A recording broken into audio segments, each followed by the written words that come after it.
घनसावंगी तालुक्यातील युवा नेतृत्व शुभम भैया कोरडे यांनी उपमुख्यमंत्री एकनाथ शिंदे यांचे विचार पोहोचविले घराघरात।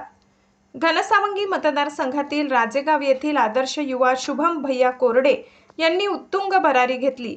ते शिवसेना आमदार हिकमतदादा उढाण यांचे खंदे समर्थक आहेत। त्यांनी इतक्या कमी वयामध्ये 2022 पासून एकनाथजी शिंदे यांचे विचार घराघरात पोहोचवण्याचा निस्वार्थ प्रयत्न केला। यातून असे दिसून येते शुभम भैया उद्याचे उभरते नेतृत्व असणार असे म्हटले तर वावगे ठरणार नाही। त्यांची धडपड पाहता वयाच्या 25व्या वर्षी विधान भवनामध्ये प्रवेश केला।